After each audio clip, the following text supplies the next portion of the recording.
Hello and welcome to another video from Stanley Gibbons here at 399 Strand.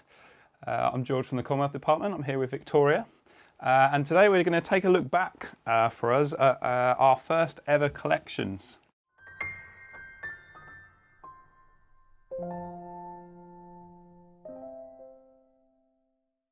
Now for me it's a bit different for Victoria because Victoria's from a stamp trading family, I think that's fair to say. Yeah.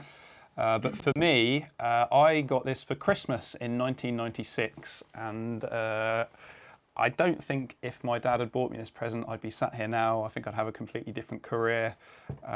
So what my dad bought me way back then has actually had a huge impact on my life, and I don't think anyone really realised it at the time. So we're just going to take a little look through memory lane of what kids collect and how they collect. So let's go, I guess. I can't remember the year I got this. Obviously, given my dad worked at Gibbons, I think it's a second-hand album, probably from the auction department, and then periodically he would come home with a packet of stamps for me to arrange accordingly. So did you pick them or your dad pick them? No, I used to just get a packet of stamps. So I think not all of them made the cut, but I certainly didn't, which sounds like you did, I didn't go through the stamp shops. I know, so I started with packets. This, at the time, actually came in a plastic yellow sort of briefcase packaging, and it had like a packet of, I think, 500 or 1,000 stamps, and I had to sort all of them out before I could get some more. So that's why mine's so full, and you can tell on some of the pages that, so some of the ones that I did really early on, so we're talking, so I got this Christmas '96 when I was 7. So some of the early pages are horrendous, just because they were done when I was so young. A guinea, for example, that's very much the mounting of a 7-year-old. And then later on, a couple of years later, when I could do straight lines, I did things like Albania and Afghanistan. Yeah, so I think my main objective with this was just, I treated it almost like football stickers, and to get the challenge for me was this album's arranged in like by country, and it was to completely fill the album, and the challenge was getting stamps from all these bizarre places that little me had never heard of, and trying to get them all mounted. I think probably until I went to about secondary school. It was very much a primary school thing for me, because at the time in the road that I grew up in, there were 5 or 6 kids in the road who all did this as well. And then when all had the same album? No, we all had different albums, but I think our parents loved it because we just sit in a room and swap stamps. It's all very all very traditional. I think my dad got his money's worth out of this one. But you must have some nostalgic stuff in there. Yeah, I think now that I am thinking about it a bit more, I think I must have asked him for specific stamps, and given he worked at Stanley Gibbons, he generally did deliver. Not to be too stereotypical, but I've gone for a classic young girl collection with birds, butterflies, flowers. As it gets a bit later, perhaps I got a bit more adventurous and I've gone into football. I think just some used Queen Elizabeth II. I haven't actually looked at this album for decades, actually, so I had a very quick look last night, but it's the first time I've seen it for a long time. It's actually been in a loft, which is against all of the advice that myself or my colleagues ever give out. As an opener, it's a bit different to George's. I've gone for, there's no headings, it is just a stock album. It's a lot neater though, in fairness. No mucking about with hinges with the stock. No, I don't think I even knew about hinges really. So I liked... You don't have any pages like that, for instance. I've had a lot of problems with India. That's not gone well at all. I've mounted them. I've clearly decided to remount and then never come back to it. But there's some shocking pages when I'm really young. But yeah, you can see that you can certainly see the benefit of stock books. Yeah. Stock books, and obviously mint as well. I seem to also be quite a big fan of the unusual shape stamp as well.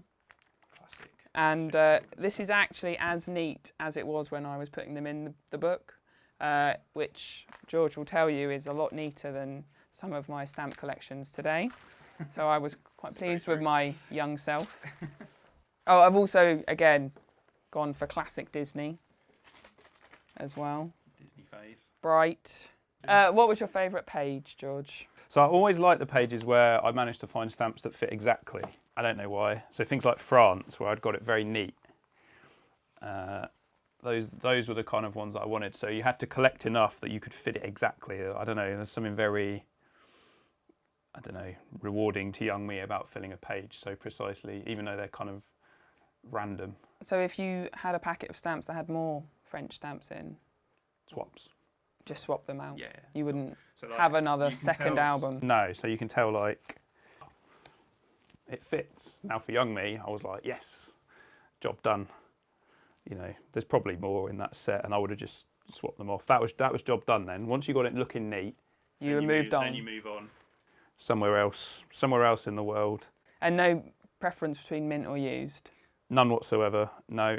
Unmounted stamps probably ended up hinged because obviously not something I do now. But when you're dealing with packet material as a kid, so I remember with the packets of stamps that my dad used to get after I've been playing with them. If I didn't tidy them up, my mum would threaten to hoover them up, which is not something that happens with my stamp collection today. Obviously, I don't think many people have had stamps that they threatened to hoover up. But then when I got a bit older and had a little bit more pocket money, I used to go to stamp fairs, and I think I must have been really annoying because I would go up and say, have you got anyone, you know, I'd just want 10 stamps from Zimbabwe and that'd be it, or, you know, or a packet of stamps from somewhere. So not how dealers normally present it. And then I'd leave, so these split pages, so you get half and half. So I've done British Virgin Islands there. Now these are very unremarkable stamps from Iran.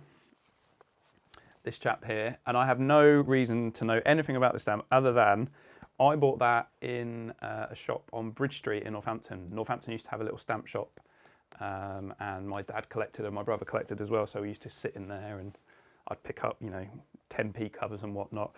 But the reason that stamp is important is because while I was picking out that stamp while we were all in the shop, we realised afterwards that I'd actually caught fire in the shop while I was doing it. So I was crouched down looking through covers, and there was sort of a space heater behind me, and when we got home, the back of my coat had been pretty much completely melted.